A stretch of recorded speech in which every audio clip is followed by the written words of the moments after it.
మీ car EMI కట్టలేకపోతున్నారా? మీ car EMI మేము కడతాం. ఈ నెంబర్కి కాల్ చేయండి. ఇండియాలో అత్యంత సంపన్నుల్లో ఒకరు అదాని. నౌకాశ్రయాలు, విమానాశ్రయాల నుంచి పునరుత్పాదక ఇంధన రంగాల దాకా తన వ్యాపార సామ్రాజ్యాన్ని విస్తరించి దేశంలో బడా వ్యాపారవేత్తగా ఎదిగారు.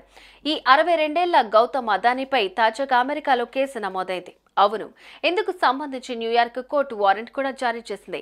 అదానీపై అమెరికాలో కేసేంటి, అసలేం జరిగిందనే పూర్తి వివరాలు మీకోసం.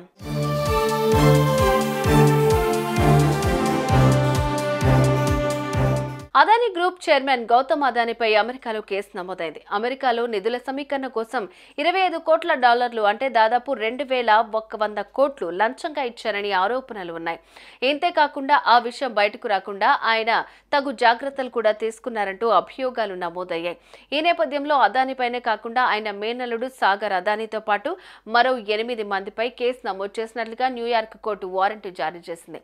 వీళ్లంతా భారత ప్రభుత్వ అధికారులను ప్రలోభ పెట్టేందుకు దాదాపు $265 మిలియన్ లంచం ఇచ్చి 20 సంవత్సరాల పాటు $2 బిలియన్ లాభం పొందగల సౌరశక్తి సరఫరా ఒప్పందాలను సొంతం చేసుకున్నట్లుగా తెలుస్తోంది.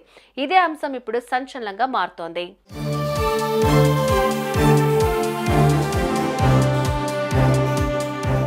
అయితే అదానీపై కేసు నమోదైన నేపథ్యంలో కాంగ్రెస్ పార్టీ సీనియర్ నేత జైరాం రమేష్ ఎక్స్ వేదికగా స్పందించారు. అదానీ స్కామ్స్ పై జేపీసీ ఏర్పాటు చేయాలని మేము 2023 నుంచి డిమాండ్ చేస్తున్నామని అన్నారు. సామాన్యులు ఇబ్బంది పడుతుంటే పారిశ్రామికవేత్త గౌతమ్ అదానీ మాత్రం డబ్బులు వెనకేసుకుంటున్నారని వాపోయారు.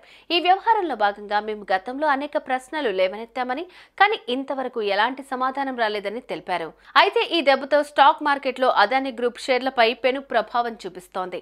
ఈ కేసులో అసలేం జరగబోతోంది అంటూ అంత ఆసక్తిగా చూస్తున్నారు.